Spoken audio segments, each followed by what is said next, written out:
For all those new Dungeon Masters out there, preparing for your first game can really be a nerve-wracking task, especially if you've never played D&D in the first place. In today's video, we're going to talk about some tips that will help you prepare in your first game. Welcome to the Blue Dragon Guild, a channel all about Dungeons and Dragons. I'm Baron. And I'm Mackenzie. That first game is always the most memorable. Mm-hmm. I remember the first game that I ran for our group, and I still remember almost every single detail about it. Sometimes things go well, sometimes they don't. The first tip is to ask your players what kind of game are they looking for. Is it just straight adventure? Is it a lot of role-playing? Is it all just combat, attack? What do they feel comfortable with? And you will understand that as you're playing that first game as well. Yeah. Maybe if role-playing isn't going well, help them a little bit. Maybe the combat will lead them into it. Like, oh, you fought this war, this army, but one of them ran away. Yeah. Okay, well, we know where we need to go. Yeah. A session 0 is a good place to kind of get all that figured out, whether you're doing that in person, you're doing it through Messenger. It just helps you get a feel on what your players are expecting from the game, and it also lets your players know what you are expecting from the game. The next tip is to review the rules.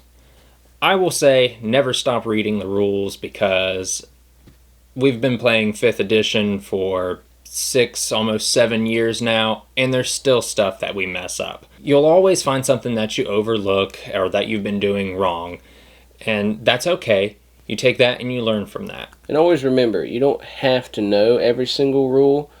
As long as you have the basics and good understanding, you can play through it and still have an enjoyable time. And that leads into treat the Dungeon Master's Guide as what it is. It is a guide. Mm-hmm. It's not an ironclad of rules that have to be fully strictly followed or the game can't be played.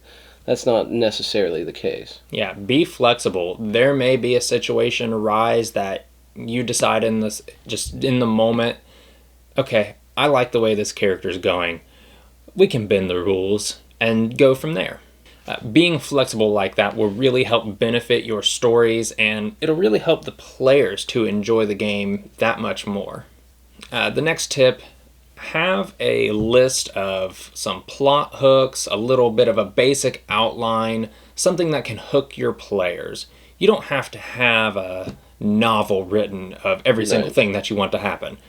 It's just, that puts too much work on you, and most of the time, your party's not going to follow that path in the first place, but, A thing I've used when writing my own stories is I'll know the ending and I'll know where they begin. The path you want isn't necessarily the path they're going to take.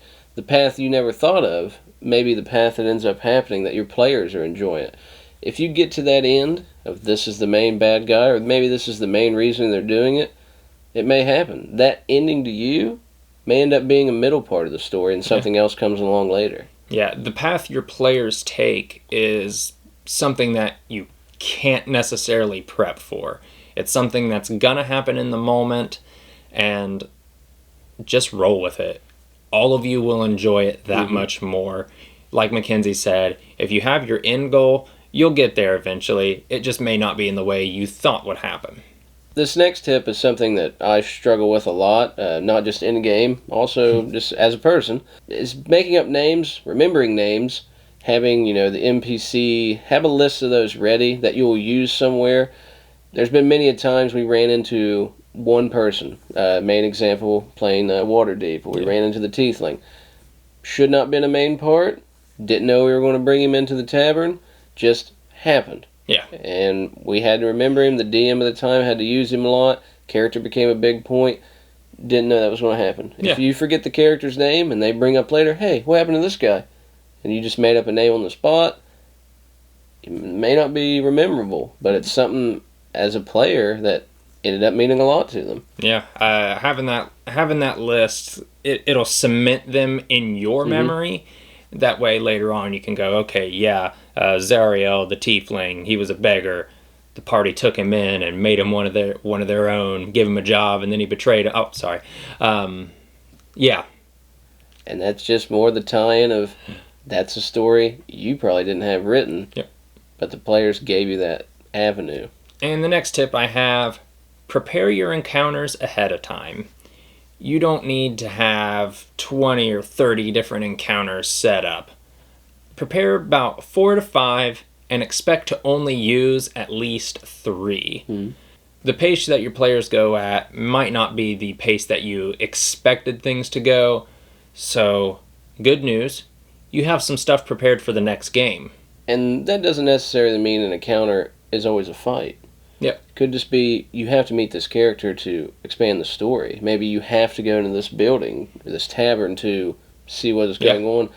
An encounter might just arise itself. You don't know what your players are going to do. You don't know if they're like, well, I want to go to the shop. Yeah. Going to the shop may not seem like an encounter, but it may take enough time as one will. Yeah, it's absolutely. just a dot point that happens. Think of it as that way and not as an encounter, as strictly a fight. If creating encounters is something that you struggle with, pick up one of the pre-written adventures, like the Frostmaiden game. There are several encounters already made in there that you can just cut out and drop right into your game. For all of you experienced DMs out there, head down to the comments and leave a bit of advice for those new DMs. Tell them what you use to prepare for your games. And if you'd like to see more D&D content, be sure to subscribe. And if you'd like to see last week's video, check it out right here. And until next time, keep the dice rolling.